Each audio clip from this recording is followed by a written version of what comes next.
Hi, I'm Terrell Turner, the host of the Law and Finance Show, and today we have another great guest on. Now, if you've been wondering about, how decisions are made when it comes down to legal technology, legal marketing, there are a few people that really do have a seat at the proverbial table. I mean, these people are ones that if you see them at a conference, they're walking around with an entourage because people are sitting at the edge of their seat listening to what these people have to say. Well, today I have one of those special people on, and she goes by the name of Rogo. When you see her, you may recognize her face, but I will tell you, you will love her story. So stay tuned for today's episode.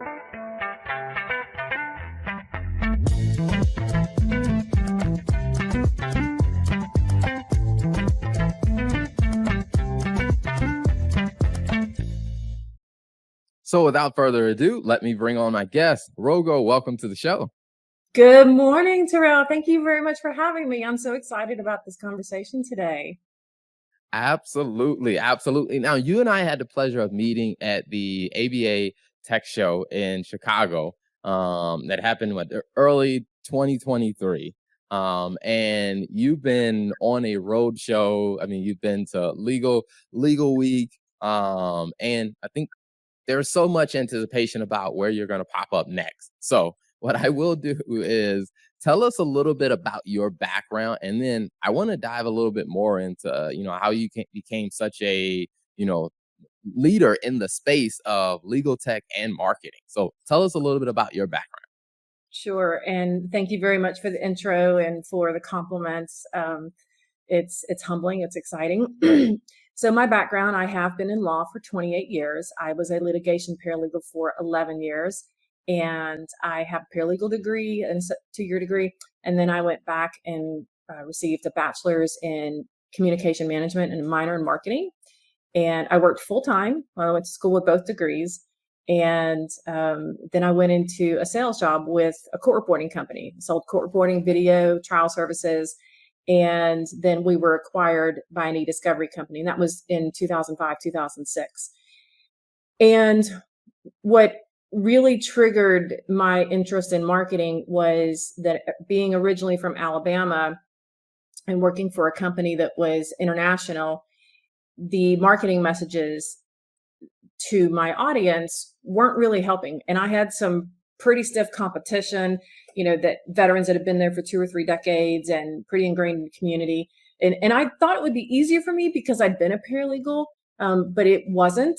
And so I ended up doing just some self-professional development in sales. And one of the things I learned about was doing an email campaign. And so I went back to my marketing department and talked to them about what was really important to my audience. And they go to church and they want to work with people they go to church with. They want to work with people that their kids play ball with. In the Deep South, they care about, our farms and our fresh farm food and cooking and grilling out and football, right? So we had to come up with messaging really creative that address those things, but in a way that also allowed them to really open up to me and to receive our message about our products and our services. So that was kind of where marketing and sales really came together for me. But then through the acquisition and learning about e-discovery and working there for about 7 years in sales, we eventually had the need to create our own education group on e-discovery, because back then no one was coming to Alabama. They were going to New York and DC and the AmLaws and the Bet the Company cases, because that's where the money was in e-discovery back then. So some lawyers and judges and I came together, a couple of women and mostly men, and we created what we called the ESI Roundtable. And we started doing our own CLE education on e-discovery in about 2010, when Alabama's laws were amended to address e-discovery. And then in 2012, my story took a pretty sharp corner turn. My mom was diagnosed with a terminal condition, and I needed to take a step back to figure out how to, provide care for her. And that was when the lawyers and judges in Alabama sat me down and just said, look, you've got something here. And if you want to turn this into a business, we will help you. And so I had a variety of help. And that was 2012, turned it into a business and started learning how to use LinkedIn a little bit more. I had no CRM, no email campaign, no tools. I had a Yahoo address and an Excel spreadsheet and a LinkedIn profile. And so we had programs already planned and everybody knew what was happening. And I just put a message out through my Yahoo using the Excel spreadsheet emails. Hey, this is what's going on. You know what's happening, but we still have programs. And if you want to continue this, then I need your help promoting it while I figure out how to build a business. And it was one of the second most highly attended programs we had ever done. It was packed.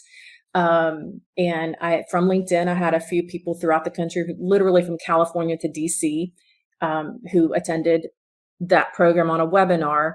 And within an hour and a half, I had lawyers from Atlanta, Miami, and other parts of the country calling, what is it going to take for you to bring the roundtable to my city and do the same thing? We need this. And that's how my entrepreneurship really got off the ground. And then just over the last 11 years, there's been ups and downs with my mom and I both had health issues. I ended up being diagnosed with fibroid tumors and breast cancer in the same 2 years that she was battling Parkinson's. She did pass away and I still had cancer journey to go through. And there was a time when I finally had to shut down the round table and take a step back and focus on my own health care. And then a few years later, in 2019, there was, again, an outreach from law firms and vendors. Hey, can you help me do for my company what you did for the round table? And what they were talking about was my marketing, my DIY marketing, what some would call guerrilla marketing, but I'm a sales girl. And so what I ended up doing is I created RPC Strategies, which is a growth strategies consulting firm. So I have brought marketing and sales together under the same roof, and I have aligned them properly the way that they need to be. And now we work with small to mid-size law firms, legal tech vendors, investors. We have a team of 16 people. We have 12 consultants. We have 4 advisory board members, one of whom is a former client. So it's been a really exciting roller coaster journey, but we are really cruising at top speed right now. It's an exciting time to be RPC right now.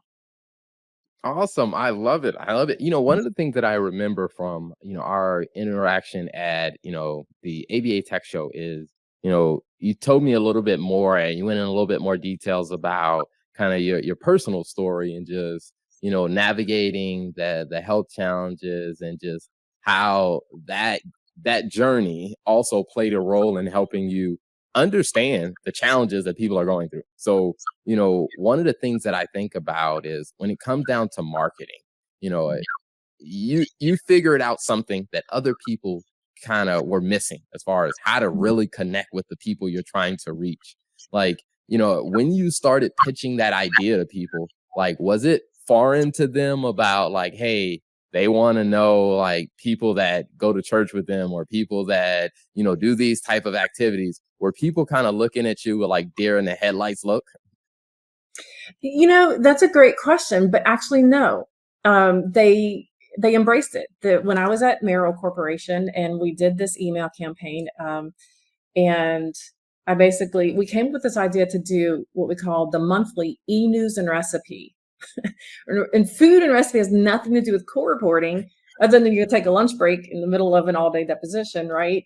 But food and that kind of camaraderie, and Alabama has lots of farms and farmers, and we have farmers markets. And literally, if you go to a farmers market in Alabama, like in Pepper Place in downtown Birmingham, the farmers picked it early that morning or the day before. And let me tell you, and I've grown my own tomatoes, and maybe make me sound country, and that's fine, but I haven't picked my first tomato. And let me tell you what, I have never tasted a better tomato my entire life. And it was the size of my hand. It was amazing. But you see my enthusiasm for that. And I'm in Florida now and I can't grow tomatoes, and but it actually is that important. That's part of the culture: football, food, church. And so what we were able to do is create this e-news and recipe. And so it was, one paragraph that was a warm paragraph letter from me, trying to create a relationship with them and create that, I'm warm, I'm trustworthy. The second piece of the email was about a product or service that I wanted to promote, but I did it in a non-salesy way. It was done in a way that, hey, I know who you are and what your goals are and what's in the way. And I would create a message around how my product or service could help them overcome those obstacles in order to achieve their goals. So it's not salesy, right? And then the bottom of it had a recipe, right? So they had to scroll through and see everything in my email in order to get to what they really wanted, which was the recipe. But it worked. And so, it's just something that has perpetuated. And, like you said, like encouraging people, especially through the pandemic and even now, the message to clients is whatever you do, the ups and downs of the economy, what the pandemic has done, we're in the post-pandemic phase now. Whatever you do, don't stop marketing. Don't stop putting the message out. You've got to continue to be seen. When you attend an event and you saw my profile, and I have clients now that do it. I've trained clients on it. Like, don't be afraid to take your picture at an event, having a good time, being, collegial and just enjoying the conference. What were your key takeaways? Do some personal branding like that. But then as far as your company is concerned, be sure that you're keeping up with your LinkedIn company page. Keep a cadence. Try to put something out at least once a week on LinkedIn. Once a week, check to see what other people are saying and engage with them. If you like something somebody put out, like it and try to make a short comment about it. If somebody does the same thing for you, be sure that you thank them in the comment and perpetuate that. And that I've always been cash only, bootstrapped. And this is how we have grown the round table before I sunsetted it, which turned into RPC strategies and has led us to the kind of success and exposure we're experiencing now. I love that. And I think it's very interesting that, when you and I were talking before before we hit the record, and we were talking about just how, like, when I met you, I mean, you had a following at, the ABA Tech Show, at Legal Week, you had a following as well. And I think a lot of people want to say, like, hey, I want to be influential to where people follow me. And one of the things that I find very interesting and unique about you is you're more interested in giving and pouring into other people, to where it's like you're not seeking to be followed, you're seeking to add value to others. And so I'm curious, when some of your clients work with you in your firm, what's some of the testimonials or feedback that they give about what the experience was like working with you? Sure. And thank you for saying that. It is true. I do enjoy giving back, and I recognize that I have had a lot of help along the way to get where I'm at. And I realized in my mid 40s that I had built a career and a network and an awareness that I now had something to give back.